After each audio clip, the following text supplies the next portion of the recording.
Firstly, Father, can you tell us who actually owns the Calvary Hospital in Canberra? Yeah, Little Company of Mary, religious order came in 1885. They moved out of it, left a Little Company of Mary Corporation. It's called a public juridic person.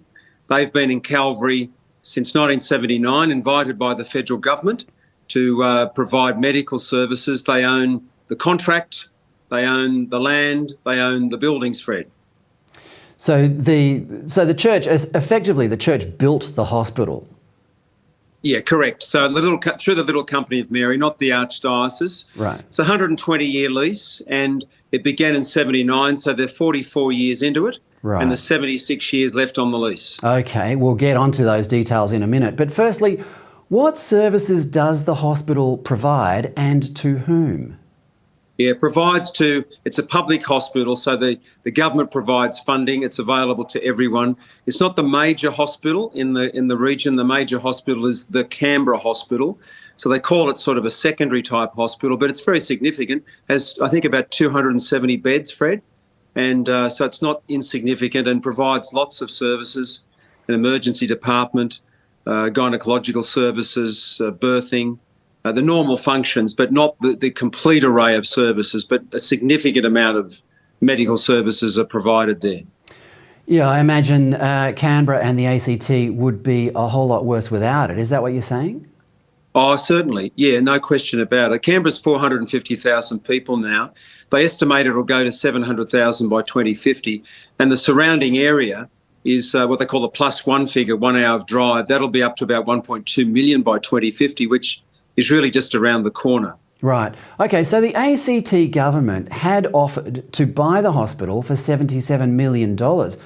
Why did that offer fall through?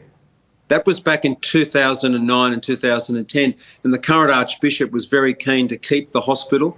I think the original intention really by the federal government was to have a secondary hospital like Calvary with such a good reputation through the Little Sisters of Mary, Little Company of Mary, because they wanted public servants to be able to feel free to come to Canberra as Canberra was developing.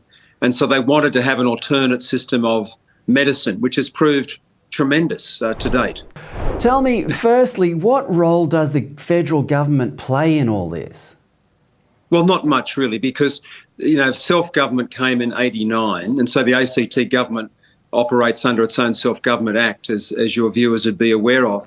So not a lot. It'd have to take something for them to get involved, but they could get involved. And I think the Prime Minister has an interest to get involved, because if the sort of behaviour we're seeing here in Canberra is replicated in the other states in the Federation, we're going to lose our free and fair society, no question. So I think it's in his interest, since this originated with the Commonwealth government, I think it's in his interest to take an interest in this. Yeah, I agree. I mean, these territorial governments are not always the most professional outfits in the nation, and they have the federal government at its disposal almost. They're right in their neighbourhood. But let's just get back to that quote from Katie Gallagher. Has the church put its own interests ahead of the community? Well, it's land, and one of the teachings of the church, which is very beautiful, I think, is the right to private property with its orientation to the common good. So John Paul II, that fantastic Pope, said, look, all private property has a social mortgage on it. And the church has been doing this very well for 2,000 years. That is, we make things available for the vast majority of people. And that's the case with this hospital. We've done it very well in the medical sector, and we've done it very well in the health sector. In the educational sector.